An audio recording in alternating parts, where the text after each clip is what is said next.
하나님 말씀 봉독합니다.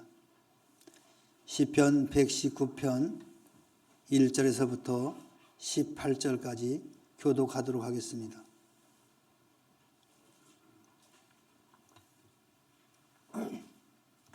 제가 먼저 봉독합니다. 행위가 온전하여 여호와의 율법을 따라 행하는 자들은 복이 있으며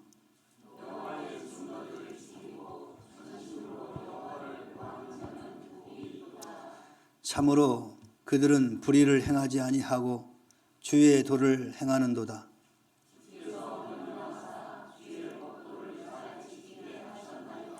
내 길을 굳게 정하사 주의 율례를 지키게 하소서.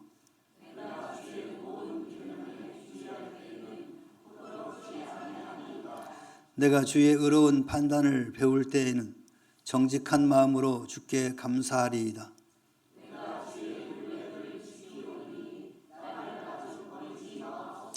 청년이 무엇으로 그의 행실을 깨끗하게 하리이까? 주의 말씀만 지킬 따름이니이다.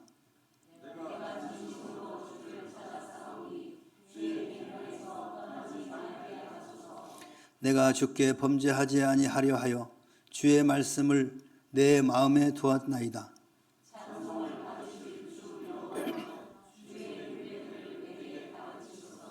주의 입의 모든 규례들을 나의 입술로 선포하였으며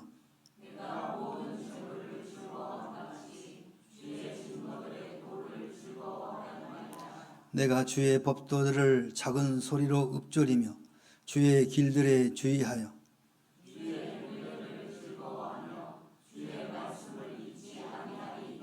주의 종을 후대하여 살게 하소서.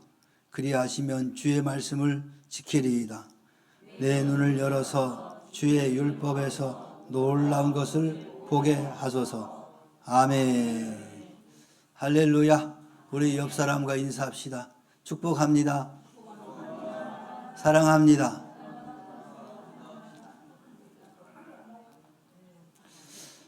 오늘 우리 명문교회는 이 신갈 지역에 처음에는 구갈동이었는데 이제 신갈동으로 이사 와서 18년이 되었습니다.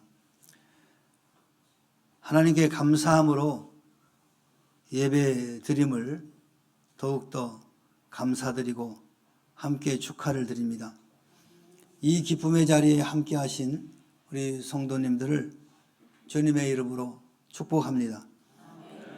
또한 새 가족을 초청하여 함께 예배드리게 되어서 더욱더 하나님께 감사와 찬송을 올려드립니다. 우리 다시 한번 옆 사람을 향해서 인사합시다. 주님의 이름으로 축복합니다. 아멘. 오늘 18주년을 맞이해서 오늘 우리에게 주시는 말씀은 말씀을 통한 복을 어떻게 받을 수 있을까 하는 겁니다. 오늘 1절 말씀에 여호와의 율법을 따라 행하는 자들은 복이 있으며 또 2절 말씀에는 여호와의 증거들을 지키고 전심으로 여호와를 구하는 자는 복이 있도다라고 말씀하고 있습니다. 그러면 복이란 무엇일까요? 우리가 복을 많이 이야기를 하죠. 그래서 때로는 좀 헛갈릴 때도 있어요. 이것도 복인가? 저것도 복인가? 자, 그래서 오늘 이 복이라는 단어를 한번 성경에 근거해서 이야기를 해보면 성경에서 히브리어로 두 가지로 표현됩니다. 우리 한글 성경에는 복이라고 쓰여 있는 이 복이 원어에는 두 가지로 사용됩니다. 하나는 바라크라는 말로 쓰이고 하나는 아쉐르라는 말로 쓰입니다. 그런데 우리 성경에는 모두 다 복이다라고 표현을 되어 있습니다. 그런데 이 바라크하고 아쉐르라는 이 복이 의미가 좀 달라요. 그래서 이 바라크라는 이 복은 물질적인 것을 포함하고 현세적인 그리고 우리가 보일 수 있는 가시적인 복을 바라크라고 합니다. 근데 많은 사람들은 대부분이 바라크의 복은 잘 알고 있습니다. 복 받았다 그러면 물질적으로 풍성해지는 것, 그리고 건강해지는 것, 뭐 이런 것들을 복이라고 생각을 합니다. 그런데 성경에는 이 복만 있는 것이 아니라 아쉐르라는 복이 있는 것입니다. 이 아쉐르는 하나님을 진정으로 만나 사람의 영혼 깊은 곳에 만족과 기쁨과 행복을 의미하는 겁니다. 또한 영생을 얻는 바로 영적 복이 바로 아쉐르입니다. 그래서 우리 믿음의 사람들은 아쉐르 복이 더 중요한 겁니다. 이 바라크는 세상 사람들도 받는 복이에요. 그러나 오늘 우리 예수 믿는 저와 여러분들은 바라크뿐만 아니라 아쉐르 복도 받아야 되는 겁니다. 오늘 본문에서 시인이 말하고 있는 복이 있다라는 말은 뭘까요? 바라크일까요? 아쉐르일까요? 역시 똑똑해. 눈치 백단이야. 아쉐르예요, 아쉐르. 보이는 복, 현세적인 복이 아니라 바로 내 영의 깊숙한 곳에서 일어나오는 기쁨과 행복, 그리고 구원을 얻는 그 복인 것입니다. 영적 복인 것입니다. 그래서 말씀과 이 복은 늘 같이 갑니다. 성경에 보면은 말씀대로 오늘 특별히 119편은 말씀이 우리에게 주시는 그 은혜를 계속해서 반복해서 이야기하고 있습니다. 그래서 말씀과 복은 같이 갈 뿐만 아니라 공존하고 있다라는 겁니다. 이 같은 말씀을 통한 복은 바로 가정의 복으로 나타나게 되어 있습니다. 시편 128편에는 여호와를 경외하며 그의 길을 걷는 자마다 복이 있도다. 곧 말씀을 통한 복은 먼저는 가장에게 그리고 아내와 자식에게 임한다라고 말씀하고 있는 겁니다. 그러면 이 같은 영적인 복은 어떤 사람에게 주어지는 것일까?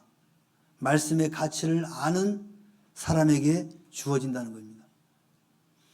주의 말씀을 재물같이 여기는 자에게 주신다 그랬습니다. 14절에 내가 모든 재물을 즐거워함같이 주의 증거들의 도를 즐거워하였나이다. 재물이 있을 때 여러분 즐겁죠. 행복하죠. 뿌듯하죠.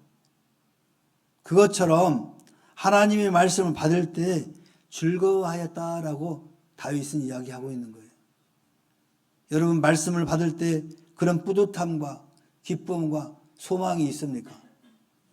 아니면 그냥 그러는가 보다 하시는 겁니까?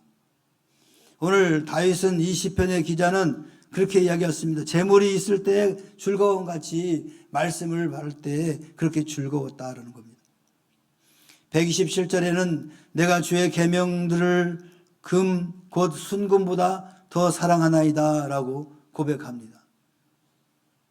요새 금값이 참 많이 올랐습니다. 여러분 금 갖고 계시죠? 없습니까? 요즘 같은 경기에는 금을 갖고 계셔야 됩니다. 그런데 오늘 시편 기자는 하나님 말씀이 순금보다도 더 사랑스럽다라고 표현한 겁니다. 여러분 금 좋아하잖아요. 금 얼마나 사랑합니까? 그런데 오늘 이 시편 기자는 말씀을 그것보다도 더 사랑하였다라는 겁니다. 다윗은 금보다 즉 재물보다 말씀을 더 사랑한다고 찬양하고 있는 것입니다. 다윗은 주의 말씀의 귀중함을 알았던 것입니다. 말씀의 가치를 알면 그 말씀을 귀중하게 여기는 것입니다. 하나님께서는 그의 말씀을 귀중히 여기는 자들을 위하여 귀하게 여기신다 그렇습니다. 말씀을 높이면 하나님께서 그 사람을 높인다 말씀하고 있는 겁니다. 여러분 사울왕 아시죠? 사울왕의 비극은 어디에서 시작되었습니까? 그가 여호와의 말씀을 버렸으므로 여호와께서 그를 버렸다라고 사무엘상 15장 23절에서 말씀하고 있습니다. 아멜렉을 진멸하라는 여호와의 말씀을 가볍게 여기고 양떼를 끌고 왔기 때문에 하나님께서 그에게 다시는 말씀하시지 않으셨던 겁니다. 선지자 사무엘도 그에게 침묵하였습니다. 그 후 블레셋과의 전쟁에 나갈 때 신접한 여자에게 물어보고 나갔다가 패전하고 부끄러운 죽음을 맞게 되었던 것입니다. 말씀을 경홀히 여기면 이와 같은 결과를 가져온다는 것을 성경은 우리에게 교훈하고 있습니다. 주의 말씀의 가치를 아는 자는 그 말씀을 행위의 규범으로 삼습니다. 9절에 주의 말씀만 지킬 따름입니다 라고 했습니다. 하나님의 말씀을 소중히 여기는 신앙인이 그 말씀대로 믿고 그 말씀대로 사는 것입니다. 그때 그 말씀은 길을 보여주는 것입니다. 105절에 주의 말씀은 내 발의 등이요 내 길의 빛이니이다 라고 기록하고 있습니다. 혼돈과 공허와 흑암 속에서 말씀은 인생의 살 길을 밝혀주는 것입니다. 말씀의 가치를 인정할 때 하나님께서 우리들을 인정하시는 것입니다. 또한 말씀을 통한 복은 말씀을 마음에 두는 자에게 주신다는 것입니다. 주의 말씀을 마음에 믿는 자에게 주시는 것입니다. 11절 말씀에 내가 주께 범죄하지 아니하려 하여 주의 말씀을 내 마음에 두었나이다. 이 말씀은 하나님을 믿는 신앙의 의미를 담고 있는 것입니다. 출애굽기 9장 21절에 여호와의 말씀을 마음에 두지 아니하는 자는 그 종들과 가축들을 그대로 두었더라라고 말합니다. 이 말씀은 출애굽 직전에 10재앙 중 우박 재앙이 있기 전에 여호와의 경고의 말씀을 가볍게 여기고 불신하던 자들은 우박 재앙으로 종과 가축을 다 잃어버린 사례인 것입니다. 왜냐하면 그들의 마음에 말씀을 두기를 싫어했기 때문에 그렇습니다. 곧 불신앙의 의미죠. 다윗은 주의 말씀을 주야로 묵상하면서 그 심중에 품었습니다. 마음은 생명의 자리요 인격에 머무는 곳입니다. 마음에 말씀을 두는 것은 그 말씀의 통치를 받는 모습인 거죠. 말씀에 따라오는 축복은 이와 같은 신앙인들의 차지하게 되는 것입니다. 말씀을 잊지 않은 자에게 하나님은 복을 주십니다. 16절에 주의 율례들을 즐거워하며 주의 말씀을 잊지 아니하리라 라고 말씀의 가치를 아는 자는 말씀을 망각하지 않는다는 것입니다. 잠언서 7장 1절 이하에는 내 아들아 내 말을 지키며 내 마음판에 새기라 라고 말씀합니다. 말씀을 기억합시다. 그 말씀이 위기에서 우리를 지켜줄 것입니다. 말씀을 망각하지 맙시다. 그 말씀이 우리 영혼에 만족과 기쁨과 행복을 주실 것입니다. 마지막으로 말씀대로 사는 사람에게 복을 주신다고 말씀하십니다. 주의 말씀에 절대 순종하는 자에게 주십니다. 17절에 주의 종을 후대하여 살게 하소서 그리하시면 주의 말씀을 지키리이다 라고 기록하고 있습니다. 67절에는 고난 당하기 전에는 내가 그릇 행하였더니 이제는 주의 말씀을 지키나이다.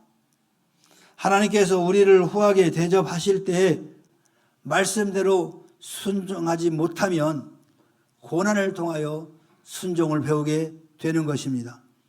이 순종은 절대 순종입니다. 유사 순종은 유사한 복을 가져올 뿐입니다. 열왕기하 5장에 보면 아람 나라 나아만 장군을 우리는 살펴볼 수 있습니다. 그는 속으로는 문둥병으로 몸이 썩고 있었지만 겉으로는 1등 무공훈장에 빛나고 있었습니다. 자신의 실존을 망각하고 있었습니다. 주의 종 엘리사에게 치유받으려고 찾아올 때에도 왕의 편지를 소유하고 정치적으로 해결하려고 했습니다. 돈과 의복으로, 즉 경제적으로 해결하려고 했던 것입니다. 그렇게 하면 주의 종 엘리사가 자신의 상처에 손을 흔들며 친절하게 치유를 할 것이다 라고 기대했던 것입니다. 그러나 주의 종 엘리사는 요단강물에 내려가 7번 씻으라라고 했습니다. 그때 나만 장군은 분노했습니다. 우리나라엔 이 요단강보다도 더 깨끗한 물이 흐르는 곳이 있는데 그곳에 씻으면 되지 내가 여기까지 와서 이 요단강물에 가서 씻는 것인가 하면서 분노를 했던 것이죠. 내 생각으로는 맞지 않았습니다.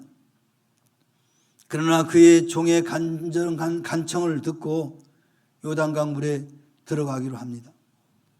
1번 들어가고 2번 들어가고 3번 들어가도 여전히 몸은 낫지 않습니다. 6번에 들어갈 때도 여전히 아무런 변화가 없었습니다. 하지만 7번째 강물에 들어갔다 나왔을 때 어린아이같이 깨끗한 피부로 치유되었다라고 성경은 기록하고 있습니다. 여기 7번이란 단순한 숫자적 개념이 아니라 유대인들에게는 완전의 개념입니다. 완전히 내 생각이 깨어질 때 치유는 일어났던 것입니다. 완전 순종을 뜻하는 것입니다. 표절 순종은 표절의 복을 받는 것입니다. 복 같으나 진정한 복이 아니라는 것입니다. 그래서 주의 말씀을 체험적으로 아는 자에게 이 복은 주어진다는 것입니다. 18절에 내 눈을 열어서 주의 법에 기이한 것을 보게 하소서라고 했습니다. 103절에는 주의 말씀에 마치 내게 어찌 그리 단지요 내 입에 꿀보다 더하니이다 라고 고백하는 것을 봅니다. 이는 객관적 하나님의 말씀이 주관적인 체험이 되었다는 사실을 우리에게 보여주는 겁니다. 다시 말씀드리면 말씀 체험입니다. 베드로 사도는 선생님이여 우리들이 밤이 맞도록 수고를 하였을 때 얻은 것이 없지만은 말씀에 의지하여 내가 그물을 내리리라. 베드로의 고백입니다. 그의 경험을 뛰어넘어 주님의 말씀에 깊이 순종했을 때에 기적적인 역사를 체험할 수 있었습니다. 그의 숱한 어부의 경륜을 뛰어넘어 깊은 곳에 그물을 내리라는 예수님의 말씀에 순종을 합니다. 그리고 그물을 던졌더니 수많은 고기들이 잡혔습니다. 이것은 말씀에 의지하여 경험되어지는 바로 체험입니다. 여러분들은 신앙생활하면서 말씀을 통해서 얻어지는 체험적인 경험들이 있습니까? 말씀에 순종함으로 인해서 경험되었던 그런 산 체험들이 있냐는 것입니다. 바로 이러한 산 체험을 갖고 있는 사람들에게 하나님은 영적, 물적 복을 허락해 주신다는 것입니다. 사랑하는 성도 여러분, 주의 말씀대로 믿고 말씀대로 사는 자들에게는 오늘날도 그 말씀의 창조의 능력을 지니고 있음을 체험하게 되는 것입니다. 말씀과 공존하는 복을 나의 것으로 소유하기 위해서 그 말씀을 소중하게 여기시기 바랍니다. 그리고 여러분 마음에 깊이 새기시고 그 말씀대로 순종하시기를 주의 이름으로 축원합니다. 축원합니다. 오늘 주신 말씀을 잠시 묵상하시면서 하나님 매 순간마다 나에게 주시는 말씀 저는 경홀히 여기고 흩어 지나버리고 관심도 안 갖고 그저 내 경험과 내 지식을 가지고 앞세워 살았습니다. 하나님 용서하여 주시옵소서. 이제 흐르는 주의 말씀 앞에 온전히 서게 하시고 말씀이 가라 하면 가고 말씀이 서라 하면 설 수 있는 믿음을 갖게 하옵소서. 잠시 묵상하면서 기도합니다.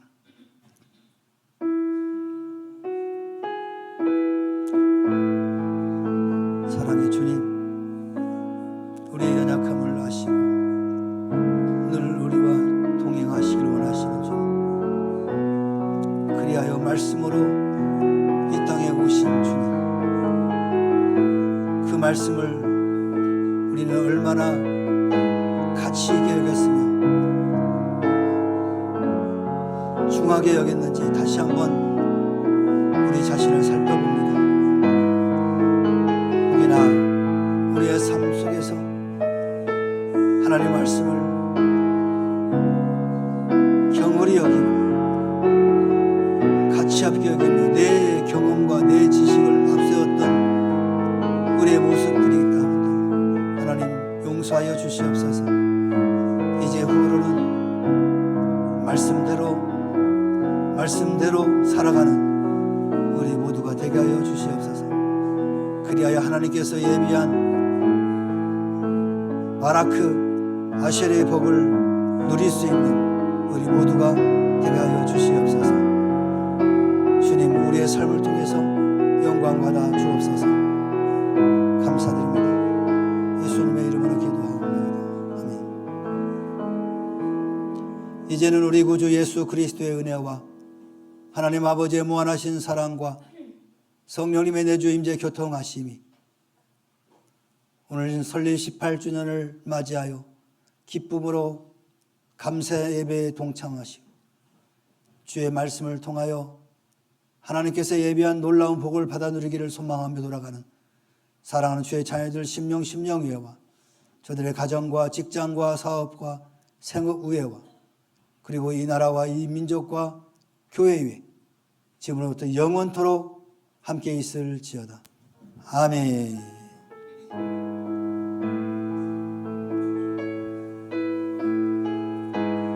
오늘은 우리 특별히 18주년 기념으로 함께 사진 촬영 행사가 있겠습니다. 이 자리에 계신 분들은 다 나와주셔서 함께 동참하시고 사진 찍으면 좋겠습니다.